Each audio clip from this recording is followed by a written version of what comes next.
أعوذ بالله من الشيطان الرجيم. بسم الله الرحمن الرحيم.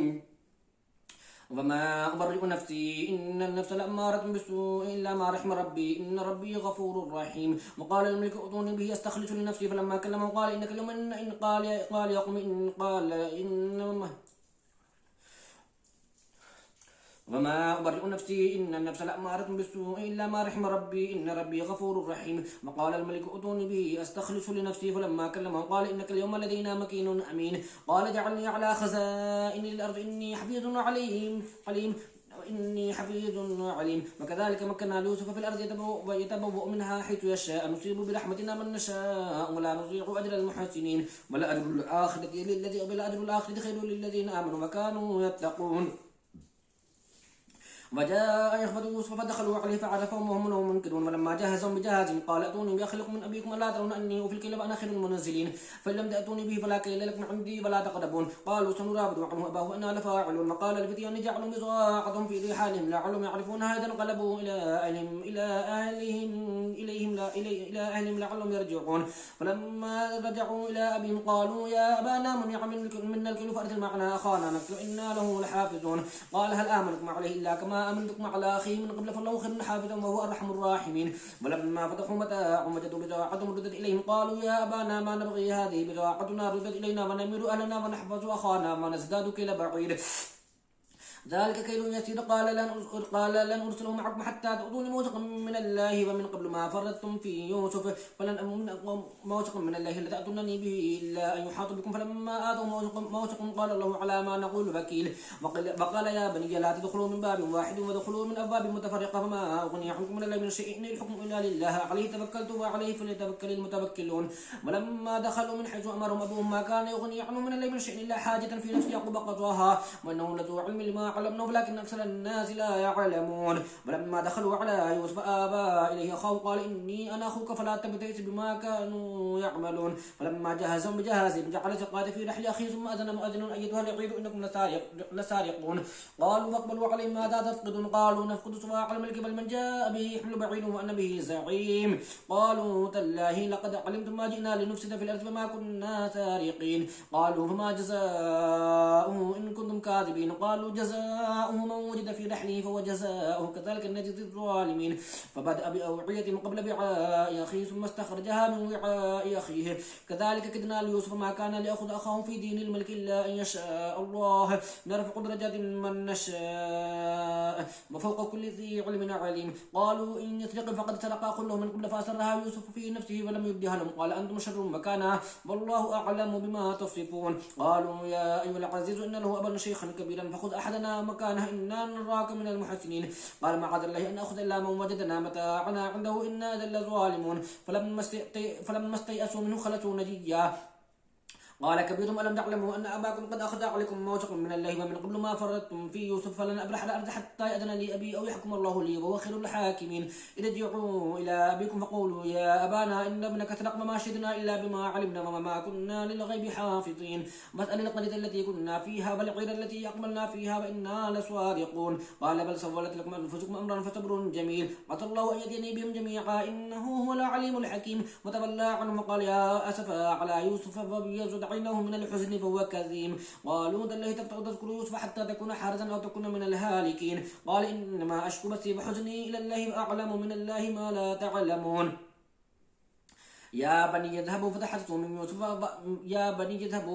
من يوسف وأخيه فلا تيأسوا من روح الله إنه لا ييأس من روح الله إلا القوم الكافرون. فلما دخلوا عليه قالوا يا أيها العزيز إن لو عزيز مسنا فهل نزر وجئنا ببضاعة مزجاة فأوفل لنا الكيل فتصدق علينا إن الله يجزي المتصدقين. قال هل علمتم ما فعلتم يوسف وأخيه إذ أنتم جاهلون. قالوا وإنك لأنت يوسف قال أنا يوسف فهذا أخي قد من الله علينا إنه من يتقي ويصبر فإن الله لا يضيع أجر المحسنين. قالوا تالله لقد آثرك الله علينا من كنا لخاطئين. قال لا تثريب عليكم اليوم يغفر الله لكم وهو أرحم الراحمين. اذهبوا بقميصي هذا فألقوه على بني أبي بصيرا وأتوني بأهلكم أجمعين. ولما فصلت العير قال أبوهم إني لأجد ريح يوسف لولا أن تفندون. قالوا تالله إنك لفي ضلالك القديم. فلما أن جاء البشير ألقاه على وجهه فارتد بصيرا قال ألم أقل لكم إني أعلم من الله ما ما لا تعلمون. قالوا يا أبانا استغفر لنا ذنوبنا إنا كنا خاطئين. قال سوف أستغفر لكم ربي إنه هو الغفور الرحيم. فلما دخلوا على يوسف آبى إليه أبويه وقال ادخلوا مصر إن شاء الله آمنين. فرفع أبويه على العرش فخروا له سجدا وقال يا أبت هذا تأويل رؤيا من قبل قد جعلها ربي حقا فقد أحسن بي إذا أخرجني من السجن وجاء بكم من البدو من بعد أن نزغ الشيطان بيني وبين إخوتي إن ربي لطيف لما يشاء إنه هو العليم الحكيم. رب قد آتتني من الملك وعلمتني من تأويل الأحاديث فاطر السماوات والأرض أنت وليي في الدنيا والآخرة توفني مسلما والحقني بالصالحين. ذلك من أنباء الغيب نوحيه إليك وما كنت لديهم إذ أجمعوا أمرهم وهم يمكرون. وما أكثر الناس ولو حدثت بمؤمنين وما تسأل عليه من أجر ولا ذكر للعالمين. وكأي من في السماوات والأرض يمرون عليها وهم عنها معرضون وما يؤمن أكثر بالله إلا وهم مشركون. أفأمنوا أن تأتيهم غاشية من عذاب الله أو تأتيهم الساعة بغتة وهم لا يشعرون. قل هذه سبيلي يدعو إليه على بصيرة أنا ومن اتبعني فسبحان الله وما أنا من المشركين. وما أرسلنا من قبلك إلا رجالا نوحي إليهم من أهل القرى فلم يسيروا في الأرض فينظروا كيف كان عاقبة الذين من قبلهم ولدار الآخرة خير للذين اتقوا أفلا تعقلون. حتى إذا استيأس الرسل وظنوا أنهم قد كذبوا جاءهم نصرنا فنجي من نشاء ولا يرد بأسه عن القوم المجرمين. لقد كان في قصصهم عبرة لأولي الألباب ما كان حديث يفترى ولكن تصديق الذي بين يديه وتفصيل الكتاب لا ريب فيه من رب العالمين وتفصيل كل شيء وهدى ورحمة لقوم يؤمنون. بسم الله الرحمن الرحيم. ألف لام ميم را تلك آيات الكتاب والذي أنزل إليك من ربك الحق ولكن أكثر الناس لا يؤمنون. الله الذي رفع السماوات بغير عمد ترونها ثم استوى على العرش فسخر الشمس والقمر كل يجري لأجل مسمى يدبر الأمر يفصل الآيات لعلكم بلقاء ربكم توقنون. وهو الذي مد الأرض وجعل فيها رواسي وأنهارا ومن كل الثمرات جعل فيها زوجين اثنين يغشي الليل النهار إن في ذلك لآيات لقوم يتفكرون. وفي الأرض قطع متجاورات وجنات من أعناب وزرع ونخيل مسلمان وزرع منخل في الأرض قطع متجاورات وجنات من أعناب وزرع منخل مسلمان وغير سلمان يسقى بماء واحد ونفصل بعضها على بعض بالكل إن في ذلك الآيات لقوم يعقلون. وإن تعجب فعجب قولهم إذا كنا ترابا أئنا لفي خلق جديد. أولئك الذين كفروا بربهم أولئك الأغلال في أعناقهم أولئك أصحاب النار هم فيها خالدون. واستعجلونك بالسيئة قبل الحسنة وقد خلت من قبلهم المثلات وإن ربك لذو مغفرة للناس على ظلمهم وإن ربك لشديد العقاب. ويقول الذين كفروا لولا أنزل عليه ملك ويقول الذين كفروا لولا أنزل عليه آية من ربه إنما أنت منزل ملك يقول من هذا الله أعلم بما كنتم الله يعلم ما تحمل كل أنثى وما تغيظ الأرحام وما تزداد كل شيء عنده بمقدار عالم الغيب والشهادة الكبير المتعال. سواء منكم من أسر القول ومن جهر به ومن هو مستخف بالليل فسارب بالنهار له معقبات من بين يديه ومن خلفه يحفظونه من أمر الله إن الله لا يغير ما بقوم حتى يغيروا ما بأنفسهم وإذا أراد الله بقوم سوءا فلا مرد له وما له من دونه من وال. هو الذي يريكم البرق خوفا وطمعا وينشئ السحاب الثقال ويسبح الرعد بحمده والملائكة من خيفته ويرسل الصواعق فيصيب بها من يشاء وهم يجادلون في الله وهو شديد المحال. له دعوة الحق والذين يدعون من دونه لا يستجيبون لهم بشيء إلا كباسط كفيه إلى الماء ليبلغ فاه ما هو ببالغه وما دعاء الكافرين إلا في الضلال. ولله يسجد من في السماوات والأرض طوعا وكرها وظلالهم بالغدو والآصال. قل من رب السماوات والأرض قل الله قل أفاتخذتم من دونه أولياء لا يملكون لأنفسهم نفعا ولا ضرا قل هل يستوي الأعمى والبصير أم هل تستوي الظلمات والنور أم جعلوا لله شركاء خلقوا كخلقه فتشابه الخلق عليهم قل الله خالق كل شيء وهو الواحد القهار أنزل من السماء ماء فسالت أودية بقدرها فحتم السيل الزبد الرابية ومما يوقدون عليه في النار ابتغاء حلية أو متاع زبد مثله كذلك يضرب الله الحق والباطل فأما الزبد فسبوا جفاء وأما ما ينفع الناس فيمكث في الأرض كذلك يضرب الله الأمثال. للذين استجابوا لربهم الحسنى والذين لم يستجيبوا له لو أن ما في الأرض جميعا مثله معه لافتدوا به أولئك لهم سوء الحساب ومأواهم جهنم وبئس المهاد. أفمن يعلم أنما أنزل إليك من ربك الحق كمن هو أعمى إنما تذكر أولو الألباب الذين يكون بعد الله فلا ينقضون الميثاق والذين يصلون ما أمر الله به أن يوصل فيفسدون ويخشون ربهم ويخافون سوء الحساب والذين صبروا ابتغاء وجه ربهم وقاموا الصلاة وأنفقوا مما رزقناهم سرا وعلانية من قبل أن يأتي يوم لا بيع فيه ولا خلال. وعلانية ويدرؤون بالحسنة السيئة أولئك لهم عقبى الدار جنات عدن يدخلونها ومن صلح من آبائهم وأزواجهم وذرياتهم والملائكة يدخلون عليهم من كل باب سلام عليكم بما صبرتم فنعم عقبى الدار والذين ينقضون عهد الله من بعد ميثاقه ويقطعون ما أمر الله به أن يوصل ويفسدون في الأرض أولئك لهم اللعنة ولهم سوء الدار الله يبسط الرزق لمن يشاء ويقدر وفرحوا بالحياة الدنيا وما الحياة الدنيا في الآخرة إلا متاع ويقول الذين كفروا لولا أنزل عليه آية من ربه قل إن الله يضل من يشاء ويهدي إليه من أناب الذين آمنوا وتطمئن قلوبهم بذكر الله ألا بذكر الله تطمئن القلوب الذين آمنوا وعملوا الصالحات طوبى لهم حسن مآب كذلك أرسلناك في أمة قد خلت من قبلها لتتلو عليهم التي أوحينا إليك وهم يكفرون بالرحمن قل هو ربي لا إله إلا هو عليه توكلت وإليه متاب ولو أن قرآنا سيرت به الجبال وقطعت به الأرض أو كلم به الموتى بل لله الأمر جميعا أفلم يأت الذين آمنوا ولو يشاء الله لهدى الناس جميعا ولا يزال الذين كفروا تصيبهم مما تلقوا قارية أو تحل قريبا من دارهم حتى يأتي وعد الله إن الله لا يخلف الميعاد ولقد استهزأ برسل من قبلك فأمليت للذين كفروا ثم أخذتهم فكيف كان عقاب أفمن هو قائم على كل نفس بما كسبت فجعلوا لله شركاء قل سموهم أم تنبئونه بما لا يعلم في الأرض أم بظاهر من القول بل زين للذين كفروا مكرهم وصدوا عن السبيل ومن يضلل الله فما له من هاد وما عذاب في الحياة الدنيا بل عذاب الآخرة أشق وما له من الله من واق مثل الجنة التي وعد المتقون تجري من تحتها الأنهار أكلها دائم وذلها تلك عقبى الذين تقوم عقبى الكافرين النار والذين آتيناهم الكتاب يفرحون بما أنزل إليك ومن الأحزاب من ينكر بعض قل إنما أمرت أن أعبد الله فلا أشرك به إليه أدعو وإليه مآب وكذلك أنزلناه حكما عربيا فلئن اتبعت أهواءهم بعد ما جاءك من العلم ما لك من الله من ولي ولا باق ولقد أرسلنا رسلا من قبلك فجعلنا لهم أزواجا وذرية فما كان لرسول أن يأتي بآية إلا بإذن الله لكل أجل كتاب يمحو الله ما يشاء فاثبتوا فعنده أم الكتاب وإما نرينك بعض الذين يعلمون أو نتوفينك فإنما عليك البلاغ وعلينا الحساب أفلم يروا أننا نأتي الأرض ننقصها من أطرافها فالله يحكم لا معقب لحكمه وهو سريع الحساب وقد مكر الذين من قبلهم فلله المكر جميعا يعلم ما تكسب كل نفس فسيعلم الكفار لمن عقبى الدار ويقول الذين كفروا لست مرسلا قل كفى بالله شهيدا بيني وبينكم ومن عنده علم الكتاب بسم الله الرحمن الرحيم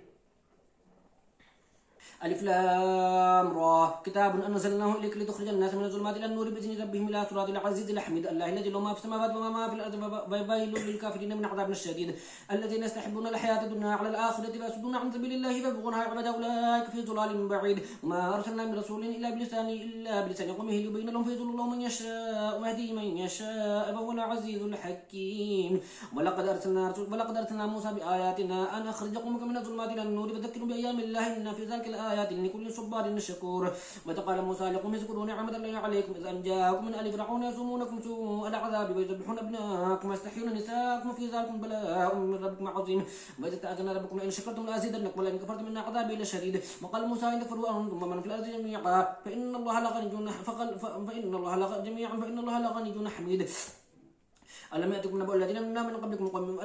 نبأ الذين من قبلكم قوم نوح وعاد وثمود والذين من بعدهم لا يعلمون إلا الله جاءتهم رسلهم بالبينات فردوا أيديهم في أفواههم وقالوا إنا كفرنا بما أرسلتم به وإنا لفي شك مما تدعوننا إليه مريب قالت رسلهم أفيه شك فاتوا السماوات والأرض يدعوكم ليغفر لكم من ذنوبكم ويأخركم إلى أجل مسمى قالوا إن أنتم إلا بشر مثلنا تريدون أن تصدونا عما كان يعبد آباؤنا فأتونا بسلطان مبين قالت رسلهم أفيه شك فاتوا السماوات قالت لهم رسلهم إن نحن إلا بشر مثلكم ولكن الله يمن على من يشاء من عباده وما كان لنا أن نأتيكم بسلطان إلا بإذن الله فعلى الله فليتوكل المؤمنون وما لنا ألا نتوكل على الله فقد هدانا سبلنا فلنصبرن على ما آذيتمونا فعلى الله فليتوكل المتوكلون وقال الذين كفروا لرسلهم لنخرجنكم من أرضنا أو لتعودن في ملتنا فأوحى إليهم ربهم لنهلكن الظالمين ولنسكننكم الأرض من بعد ذلك لمن خاف مقامي وخاف وعيد فاستفتحوا وخاب كل جبار عنيد من ورائه جهنم ويسقى من ماء صديد يتجرعه ولا يكاد يسيغه ويأتيه الموت من